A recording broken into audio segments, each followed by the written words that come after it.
ಇವತ್ತು ಕೃಷ್ಣಾ ಮೇಲ್ದಂಡೆ ಯೋಜನೆ ನಮ್ಮ ದೇಶದ ಎರಡನೇ ದೊಡ್ಡ ನೀರಾವರಿ ಯೋಜನೆ. ಇವತ್ತು ನಮ್ಮ 1964ರಿಂದ ಸುಮಾರು 6 ದಶಕಗಳ ಕಾಲ ಈ ನೀರಾವರಿ ಯೋಜನೆ ಪೂರ್ತಿ ಆಗ್ತಾ ಇಲ್ಲ.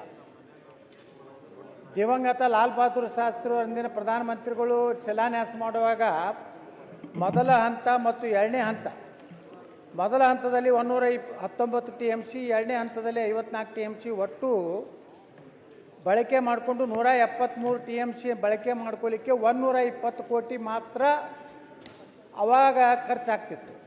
ಅಧ್ಯಕ್ಷರೇ, ಇವತ್ತು 60 ವರ್ಷಗಳಲ್ಲಿ ಕೇವಲ ಹಂತ 1, 3 ಮತ್ತು 2 ಈ ಎರಡೇ ಹಂತಕ್ಕೆ 50,452 ಕೋಟಿ 72 ಲಕ್ಷ ಖರ್ಚಾಗಿದೆ. 120 ಕೋಟಿಯಲ್ಲಿ 150,452 ಕೋಟಿಯಲ್ಲಿ. ಅಧ್ಯಕ್ಷರೇ, ಇವತ್ತು 3ನೇ ಹಂತದ ಬಗ್ಗೆ ನಾನು ಪ್ರಶ್ನೆಯನ್ನು ಕೇಳಿದ್ದೀನಿ.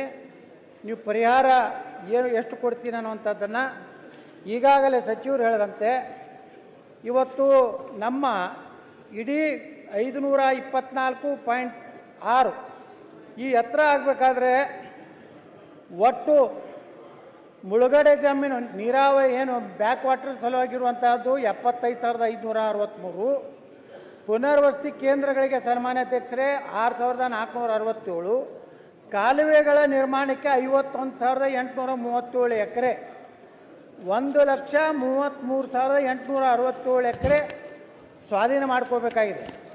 ಅಧ್ಯಕ್ಷರೇ, ಇವತ್ತು ಮುಖ್ಯಮಂತ್ರಿಗಳು ಕರೆದಂಥ ಸಂದರ್ಭದಲ್ಲಿ ಇವತ್ತು ಒಂದೇ ಹಂತದಲ್ಲಿ ಒಂದೇ ಕಂತಿನಲ್ಲಿ ನೀರಾವರಿ ಜಮೀನಿಗೆ 40 ಲಕ್ಷ, ಒಣ ಜಮೀನಿಗೆ 30 ಲಕ್ಷ ಹಾಗೂ ಕಾಲುವೆ ನಿರ್ಮಾಣ ಎಲ್ಲಿ ನೀರಾವರಿ ಇದೆ ಅಲ್ಲಿ 30 ಲಕ್ಷ, ಎಲ್ಲಿ ಒಣ ಬೇಸಾಯ ಇದೆ ಅಲ್ಲಿ 25 ಲಕ್ಷ, ಈ ರೀತಿ ಸುಮಾರು 70,000 ಕೋಟಿ ರೂಪಾಯಿ ಕೇವಲ ಕೃಷ್ಣಾ 3ನೇ ಹಂತದ ಮತ್ತು 524.256 ಎತ್ತರಕ್ಕೆ ಹೋಗಬೇಕಾದ್ರೆ 70,000 ಕೋಟಿ ಬರೇ ಭೂ ಸ್ವಾಧೀನಕ್ಕೆ ಬೇಕಾಗ್ತದೆ. ಅಧ್ಯಕ್ಷರೇ, ಇನ್ನು ಸೇತುವೆ ಕಾಲುವೆಗಳ ನಿರ್ಮಾಣ ಮತ್ತು ಆಲಮಟ್ಟಿ ಡ್ಯಾಮ್ ಎತ್ತರ ಮಾಡಬೇಕಾದ್ರೆ ಸುಮಾರು 50,000 ಕೋಟಿ ಅಂದರೆ ಅಂದಾಜು ಇವತ್ತು ಕೃಷ್ಣಾ ಮೇಲ್ದಂಡೆ ಯೋಜನೆ ಪೂರ್ಣ ಆಗಬೇಕಾದ್ರೆ ಸುಮಾರು 1,20,000 ಕೋಟಿ ಬೇಕು. ಅಧ್ಯಕ್ಷರೇ,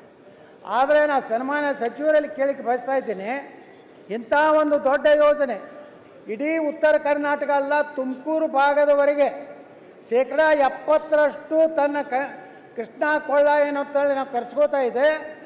ಇದು ಆದರೆ ಶಾಶ್ವತವಾಗಿ ಉತ್ತರ ಕರ್ನಾಟಕದಲ್ಲಿ ಕುಡಿ ನೀರಿನ ಸಮಸ್ಯೆ, ಕೈಗಾರಿಕೆಗಳಿಗೆ ನೀರು, ಭೂಮಿಗೆ ನೀರು, ಇಡೀ ಉತ್ತರ ಕರ್ನಾಟಕ ಒಂದು ಅಭಿವೃದ್ಧಿ ಆಗುವಂಥ ಒಂದು ಮಹತ್ತರ ಯೋಜನೆಯಲ್ಲಿ ಇವತ್ತು ಸರ್ಕಾರ ಹೇಳಿದಂತೆ ಏನು 40 ಲಕ್ಷ 30 ಲಕ್ಷ ಏನು ಕೊಡ್ತೀನಿ ಅಂತಿದ್ದಾರೆ.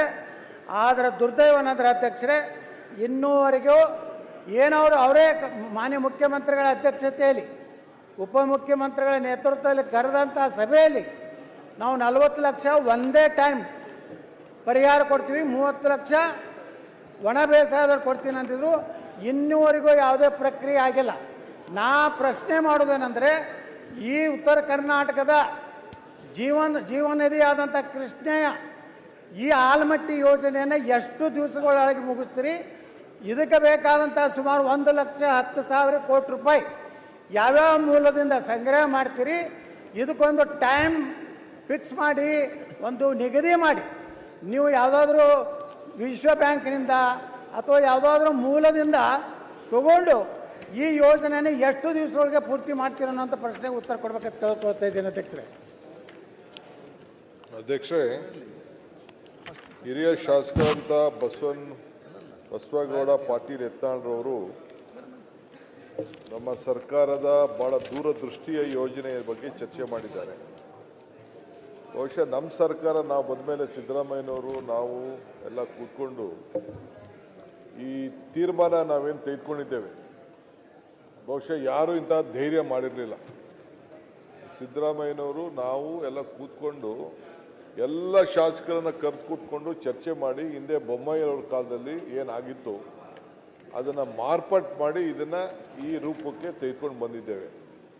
ಇದಲ್ಲದೆ ನಾನು ಸುಮಾರು 3 ಸತಿ ನಿಮ್ಮ ಸೋಮಣ್ಣವರು ಇದ್ದರು, ಹೋಗಿ ಸೆಂಟ್ರಲ್ ಮಿನಿಸ್ಟರ್ ಭೇಟಿ ಮಾಡಿ 3 ಸತಿ ಡೇಟ್ ಫಿಕ್ಸ್ ಆಗಿತ್ತು.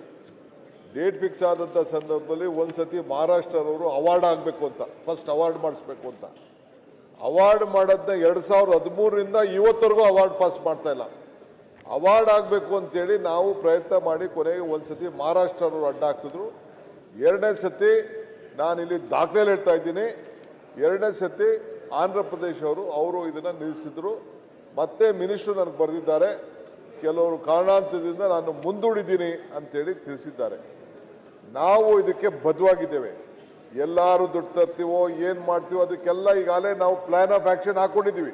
ವರ್ಷಕ್ಕೆ 15,000, 17,000, 20,000 ಕೊಡಬೇಕು, ಈ 70,000 ಕೋಟಿ ರೂಪಾಯಿಲಿ ಅಂತೇಳಿ ಒಂದು 3-4 ವರ್ಷದಲ್ಲಿ ಲ್ಯಾಂಡ್ ಅಕ್ವಿಷನ್ ಮಾಡಬೇಕು ಅಂತ ಹೊರಟುಬಿಟ್ಟಿದ್ದೀವಿ. ಮುಂದಕ್ಕೆ ಈಗಾಗಲೇ ಕೆಲವು ಕೆಲಸಗಳು ಕೂಡ ಕೆಲವು ಕಡೆ ಪ್ರಾರಂಭ ಆಗ್ತಾ ಇದೆ. ತಮಗೆ ನಾನು ಹೇಳೋದು, ತಮ್ಮ ಏನು ಒತ್ತಡ ಏನಿದೆ, ತಾವೆಲ್ಲ ನಾವು ಭಾಳ ಡೆಲ್ಲಿಯಿಂದ ಒತ್ತಡ ನಮ್ದಕ್ಕೆಲ್ಲ ಇದ್ದಾರೆ ಸ್ನೇಹಿತರು ಅಂತ ಹೇಳಿದಿರಲ್ಲ, ಹೇಳ್ಬಿಟ್ಟು ಈ ಅವಾರ್ಡ್ನ ಪಾಸ್ ಮಾಡಿಸಿ ಕೂಡಲೇ ಇದನ್ನು ಸಾಲನೋ ಸೋಲನೋ ತಂದು ಏನೋ ಮಾಡಿ ಯಾವ್ದಾದ್ರು ಸ್ಕೀಮ್ ಕ್ರಿಯೇಟ್ ಮಾಡಿ ಈ ಪ್ರಾಜೆಕ್ಟ್ನ ಆದಷ್ಟು ಜಲ್ದಿ ಮುಗಿಸೋಕ್ಕೆ ನಾವು ಪ್ರಯತ್ನ ಮಾಡೋಣ. ಅಧ್ಯಕ್ಷರೇ, ಈಗ ಸಚಿವರು ಹೇಳಿದ್ರು ಕೇಂದ್ರ ಸರ್ಕಾರದ ಬಗ್ಗೆ. ಈಗಾಗಲೇ ಹಿಂದೆ ಬೊಮ್ಮಾಯಿಯವರು ಸಹಿತ ಪ್ರಯತ್ನ ಮಾಡಿ ಜಮೀನಿಗೆ ಅವತ್ತಿನ ಕಾಲಕ್ಕೆ ಅನುಗುಣವಾಗಿ ಏನು ಪರಿಹಾರ ಕೊಡಬೇಕನ್ನೋಂಥದ್ದನ್ನು ಪ್ರಾರಂಭ ಮಾಡಿದ್ರು. ಆದರೆ ಒಬ್ಬ ಹಿರಿಯ ಶಾಸಕರು ಇಲ್ಲ ನಮ್ಮ ಸರ್ಕಾರ ಬಂದರೆ 50 ಲಕ್ಷ ರೂಪಾಯಿ ಎಕರೆನ ಕೊಡಿಸ್ತೀನಿ ಅಂತೇಳಿ ತಡೆ ಒಡ್ಡಿ ಇವತ್ತು ಈ ಸರ್ಕಾರದಲ್ಲಿ ಆದರೂ ಮುಖ್ಯಮಂತ್ರಿ ಸಿದ್ದರಾಮಯ್ಯನವರ ನೇತೃತ್ವದಲ್ಲಿ ಒಂದು ರೈತರು ಸಹ ಒಪ್ಪಿಕೊಂಡ ಮೇಲೆ ಈ ಒಂದು ಪರಿಹಾರವನ್ನು ನೀವು ಕೊಡ್ತೀನಿ ಅಂತ ಘೋಷಣೆ ಮಾಡಿದ್ದೀರಿ. ಆದರೆ ಕೇಂದ್ರ ಸರ್ಕಾರದ ಜೊತೆಗೆ ಏನೇನು ಸಮಸ್ಯೆ ಇದೆ, ಮುಖ್ಯಮಂತ್ರಿಗಳ ನೇತೃತ್ವದಲ್ಲಿ ಪ್ರಧಾನಮಂತ್ರಿಗಳನ್ನು ನೀರಾವರಿ ಸಚಿವರನ್ನ ಭೇಟಿಯಾಗುವಂಥ ಕೆಲಸ ನೀವು ಮಾಡಬೇಕು. ಅದ್ರ ಜೊತೆಗೆ ನಾವು ಸಹ ಉತ್ತರ ಕರ್ನಾಟಕದ ಎಲ್ಲ ಶಾಸಕರು ಪಕ್ಷಾತೀತವಾಗಿ ನಾವು ದಿಲ್ಲಿಗೆ ಬರ್ಲಾಗ್ತಾ ಇದ್ದೀವಿ. ಈ ಒಂದು ಯೋಜನೆ ಸಲುವಾಗಿ ಕೇಂದ್ರ ಸರ್ಕಾರ ಮೇಲೆ ನಾವು ವಿನಂತಿ ಮಾಡಿಕೊಂಡು ಒತ್ತಡ ಹಾಕ್ಲಾಗ್ತಾ ಇದ್ದೀವಿ. ಪಕ್ಷಾತೀತವಾದಂಥ ಒಂದು ಆಯೋಗ ಏನು ನಿಯೋಗವನ್ನು ಕರ್ಕೊಂಡು ಹೋಗುವಂಥ ಕೆಲಸ ತಾವು ಮಾಡಬೇಕು. ಅಷ್ಟೇ ಅಧ್ಯಕ್ಷರೇ, ಇವತ್ತ ಇನ್ನು ಹಳೆಯ ಬಾಕಿಯನ್ನು ಕೊಟ್ಟಿಲ್ಲ ಭೂ ಪರಿಹಾರ. ಇವತ್ತು ಎಲ್ಲ ಕೋರ್ಟ್ನಲ್ಲಿ ಅವಾರ್ಡ್ ಆಗಿದೆ. ಮೇಲಿಂದ ಮೇಲೆ DC ಗಳ ಕಚೇರಿಯ car, jeep, table, type writer ಎಲ್ಲ ಜಪ್ತಿ ಆಗ್ತವೆ. ಹಳಿ ಬಾಕಿನೇ ಇವತ್ತು ಸುಮಾರು 5,000 ಪ್ರಕರಣಗಳು ಇವತ್ತು ವಿಜಯಪುರ ಜಿಲ್ಲೆ ನ್ಯಾಯಾಲಯದಲ್ಲಿರ್ಬೋದು, ಹೈಕೋರ್ಟ್ದಲ್ಲಿರ್ಬೋದು ಹಣ ಕೊಡಬೇಕಂತ ಆದೇಶ ಆದರೂ ಸಹಿತ ಅದರ ಮೇಲೆ ಸರ್ಕಾರಿ ವಕೀಲರು it is not fit for appeal ಅಂತ ಬರೆದ ಮೇಲೂ ಸಹಿತ 3 ವರ್ಷದ ನಂತರ ಮತ್ತೆ ಇವತ್ತು ಮತ್ತೊಂದು ಕಮಿಟಿ ಮಾಡ್ತೀವಿ, ಪುನರ್ ವಿಮರ್ಶೆ ಮಾಡ್ತೀವಿ ಅಂತೇಳಿ 1974ರಿಂದ ಜಮೀನು ಕಳ್ಕೊಂಡಂತ ಅನೇಕ ರೈತರ ಪರಿಹಾರ ಸಿಕ್ಕಿಲ್ಲ ಅಧ್ಯಕ್ಷರೇ. ಈಗ ಈ ಮುಂದಿನ ಪರಿಹಾರ ಬಗ್ಗೆನೂ ಸಂಶಯ ಇದೆ. ಅದಕ್ಕೆ ಸರ್ಕಾರದ ದೃಢ ಸಂಕಲ್ಪ ಏನು, 8 ದಿವಸದೊಳಗಾಗಿ ಸಂಪೂರ್ಣವಾಗಿ ಭೂ ಸ್ವಾಧೀನ ಮಾಡಿಕೊಂಡಂತ ರೈತರಿಗೆ ಪೂರ್ಣ ಪ್ರಮಾಣದ ಪರಿಹಾರ ಎಂದು ಕೊಡ್ತೀರಿ. ಈ ಯೋಜನೆಯನ್ನು ಇಂಥ ಇಶ್ಯೂಗೆ, ಯಾಕಂದರೆ 2.5 ವರ್ಷ ಆಯಿತು, ಇನ್ನು 2.5 ವರ್ಷದಲ್ಲಿ ಈ ನಿಮ್ಮ ಸರ್ಕಾರಿ ಉದ್ರಾಗ ಮುಗಿಸ್ತಿರೋ ಅಥವಾ ಮುಂದಿನ ಸರ್ಕಾರ ಮೇಲೆ ಹಾಕಿ ಕೇಂದ್ರ ಸರ್ಕಾರ ಮೇಲೆ ಆಪಾದನೆ ಮಾಡಿ ಬಚಾವಾಗುವಂಥ ಕೆಲಸ ನೀವು ಮಾಡ್ತಿರೋ ಅನ್ನೋದು ಸ್ಪಷ್ಟವಾದಂಥ ಉತ್ತರ ನನಗೆ ಬೇಕು. ಅಧ್ಯಕ್ಷರೇ, ಈ ಬೆಲೆ ಏನಿದು ಕನ್ಸೆಂಟ್ ಕೊಟ್ಟವ್ರು ಮಾತ್ರ, ಅವರು ಬರೀ 59,000 ಕೇಸಿದೆ ಈ UKP ವಿಚಾರದಲ್ಲಿ. ಇದಕ್ಕೆ ಏನಾದ್ರು ಮಾಡಿ ಪರಿಹಾರ ಮಾಡಬೇಕು ಅಂತೇಳಿ ನಮ್ಮ ಹೊಸ ಕಾನೂನಲ್ಲಿ ಒಂದು ಅಥಾರಿಟಿ ಮಾಡಲಿಕ್ಕೆ ಒಂದು ಅವಕಾಶ ಇದೆ. ಅದ್ರ ಬಗ್ಗೆ ಈಗಾಗಲೇ ನಾನು ರೆವಿನ್ಯೂ ಮಿನಿಸ್ಟ್ರು, ನಮ್ಮ ಲಾ ಮಿನಿಸ್ಟ್ರ್ ಹತ್ರ ಎಲ್ಲ ನಾನು ಅವ್ರಿಗೆ ಮಾರ್ಗದರ್ಶನ ಹೇಳಿದ್ದೇನೆ. ಇದ್ರ ಬಗ್ಗೆ ಏನಾದ್ರು ಮಾಡಿ ಒಂದು ಪರಿಹಾರ ಮಾಡಿ ಅಂತೇಳಿ ನಾವು ಪ್ರಯಾರಿಟಿಲಿ ನಾವು ಈ ಕೆಲಸನ ನಾವು ಮಾಡಬೇಕು ಇದ್ದೇವೆ. ಅವಾರ್ಡ್ ನೋಡ್ರಿ, ಕೋರ್ಟ್ ಅವಾರ್ಡ್ ಮಾಡಿದ್ಮೇಲೂ ಅವ್ರದೇ ಸರ್ಕಾರಿ ವಕೀಲರು ಏನು ಬರೆದು ಕೊಟ್ಟಾರಂದ್ರೆ ಇದನ್ನ ಈ ಅವಾರ್ಡ್ ಸರಿ ಇದೆ, it is not fit for appeal ಅಂತೇಳಿ ಅವ್ರು ಬರೆದು ಕೊಟ್ಟ ಮೇಲೂ ಸಹ ಇವತ್ತು ಸರ್ಕಾರ ಅವ್ರ ಹಣ, ಹಳೆ ರೈತರು ಹಣನೇ ಕೊಡ್ತಾ ಇಲ್ಲ. ಅವ್ರು ಸಹ ಬೀದಿಗೆ ಬಂದಿದ್ದಾರೆ. ಯಾವ ನಾರಾಯಣಪುರದಿಂದ ಹಿಡಿದು ನಾ ಹೇಳುದೇನಂದ್ರೆ ಅಧ್ಯಕ್ಷರೇ, ಹಳೆ ರೈತರದೇನು ಭೂಮಿದು ಹಣ ತಕ್ಷಣ ಬಿಡುಗಡೆ ಮಾಡಿ ಮಾನ್ಯ ಉಪಮುಖ್ಯಮಂತ್ರಿ ಹೇಳಿದಂಗೆ 59,000 ಪ್ರಕರಣಗಳೇನಿವೆ 10 ಲಕ್ಷ ಭೂಮಿ ಬೆಲೆ ಇದ್ರೆ 10 ಕೋಟಿ ಅವಾರ್ಡ್ ಮಾಡವ್ರೆ. ಹಂಗಂತ ಅಂದ್ಬಿಟ್ಟು ನಮ್ಮ ಆಫೀಸರ್ಸು ನಮ್ಮ ವಕೀಲರು ಯಾವನ ಅಡ್ಜಸ್ಟ್ಮೆಂಟ್ ಮಾಡ್ಕೊಂಡ್ಬಿಟ್ಟು ಅಂತ ಅಂದ್ಬಿಟ್ಟು ನಾನು ಕೊಡಕ್ಕಂತೂ ತಯಾರಿಲ್ಲ. ಇದು ಸಾಧ್ಯ ಇಲ್ಲ, ಯಾವ ಸರ್ಕಾರ ಕೊಡಕ್ಕೂ ಸಾಧ್ಯ ಇಲ್ಲ. ಅಧ್ಯಕ್ಷ, ಇದು ಈ ರೀತಿ ಉತ್ತರ ನಾವು ನಿರೀಕ್ಷೆ ಮಾಡೋದಿಲ್ಲ. ನಮ್ಮ ರಾಜ್ಯದ ಹಿತನ ಯಾವ ರೀತಿ ಕಾಪಾಡಬೇಕು ಆ ಕೆಲಸ ನಾವು ಮಾಡ್ತೀವಿ. ನಾನು ಈ ಅಪೀಲ್ ಆರ್ಡರ್ಗೆಲ್ಲ ನಾನು ಒಪ್ಪಿಕೊಂಡು ಕೋರ್ಟ್ ಹೇಳಿದ್ದಕ್ಕೆ ಇವರು ಒಂದ್ ರೀತಿ ಇದಕ್ಕೆ ಯಾವ ನ್ಯಾಯಾಲಯದ ಆದೇಶವನ್ನು ಸಹ ಇವತ್ತು ಪರಿಗಣಿಸದೆ ಇಂಥ ಸದನ ಸಮಿತಿ ಸದನದಲ್ಲಿ ಈ ರೀತಿ ಉತ್ತರ ಕೊಟ್ಟು ರೈತರಿಗೆ ಸಿಗಬೇಕಾದಂಥ ನ್ಯಾಯ ಕೊಡ್ತಾ ಇಲ್ಲ ಅಧ್ಯಕ್ಷರೇ. ಅದಕ್ಕೆ ಹೊಸದಾಗಿ ನೀವೇನು ಮಾನ್ಯ ಮುಖ್ಯಮಂತ್ರಿಗಳು ಘೋಷಣೆ ಮಾಡಿದ್ರಲ್ಲ, ಅದನ್ನು 8 ದಿವಸನಾಗಿ ಎಲ್ಲ ರೈತರಿಗೆ ಪರಿಹಾರ ಕೊಡ್ತೀರ ಅನ್ನೋಂಥದ್ದನ್ನ ಮಾನ್ಯ ಸಚಿವರು ಹೇಳ್ಬೇಕಂತ ನಾವು ವಿನಂತಿ ಮಾಡ್ತೀವಿ. ಮಾನ್ಯ ಅಧ್ಯಕ್ಷರೇ, ಮಾನ್ಯ ಮಂತ್ರಿಗಳು ಮಾತಾಡ್ತಾ ಹೇಳಿದ್ರು ಕೇಂದ್ರ ಸರ್ಕಾರ ನೋಟಿಫೈ ಮಾಡಿಲ್ಲ ಅಂತ ಹೇಳಿ. ಈ ರೀತಿ ಒಂದ್ ನಿಮಿಷ ಉತ್ತರ ಕರ್ನಾಟಕದ ಪ್ರಶ್ನೆ ದಯಮಾಡಿ ಮಾತಾಡ್ತೇವೆ. ಅರ್ಧ ಸತ್ಯ ಇಲ್ಲಿ ಇಡಬಾರ್ದು. ಯಾಕೆ ನೋಟಿಫೈ ಆಗಿಲ್ಲ? ಪ್ರಾಧಿಕಾರದ ಆದೇಶ ಏನ್ ಬಂತು ಅದ್ರ ಮೇಲೆ ಮಹಾರಾಷ್ಟ್ರ, ಕರ್ನಾಟಕ, ಆಂಧ್ರ ಪ್ರದೇಶ, ತೆಲಂಗಾಣ ಕೋರ್ಟಿಗೆ ಹೋದು.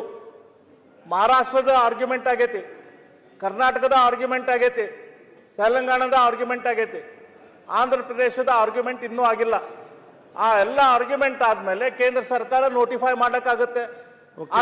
ಅದಕ್ಕಿಂತ ಮೊದಲು ಹೆಂಗ್ ನೋಟಿಫೈ ಮಾಡಕ್ಕಾಗುತ್ತೆ?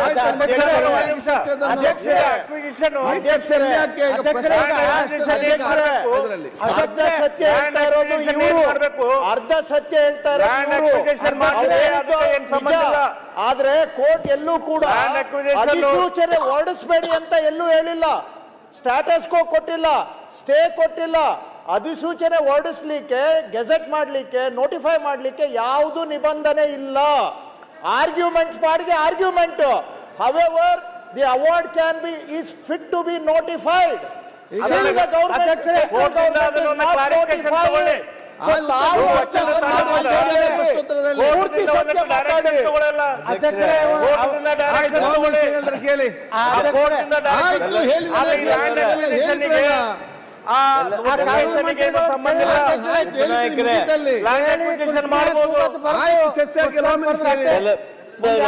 ಜಾರಿ ಮಾಡಲಿಲ್ಲ. ನನ್ನ ಮಾತು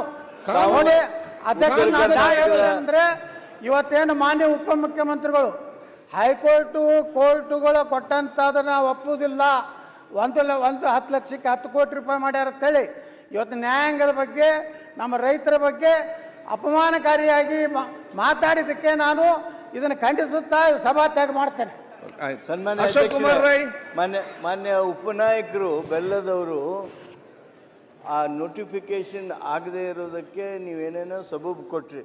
ಕೋರ್ಟ್ನಲ್ಲಿದೆ, ಆರ್ಗ್ಯುಮೆಂಟ್ ಆಗ್ಯಾವು, ಆ ಆರ್ಗ್ಯುಮೆಂಟ್ ಮುಗಿದ ಮೇಲೆ ಆಮೇಲೆ ನಾವು ಮಾಡ್ತಾರ, ಅಥವಾ ನೀವು ಕೋರ್ಟ್ನಿಂದ ಕ್ಲಾರಿಫಿಕೇಶನ್.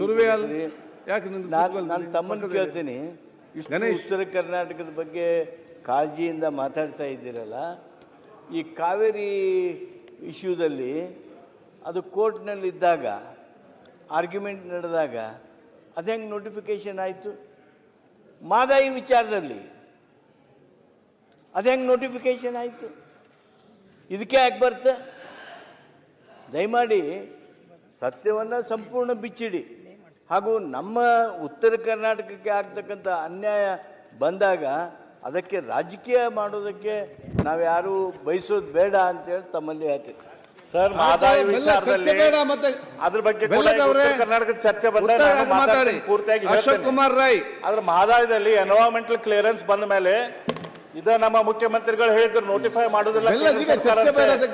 ಎನ್ವೈರನ್ಮೆಂಟಲ್ ಕ್ಲಿಯರೆನ್ಸ್ ಬಂದ ಮೇಲೆ ನೋಟಿಫಿಕೇಶನ್ ಮಾಡಿದ್ರು.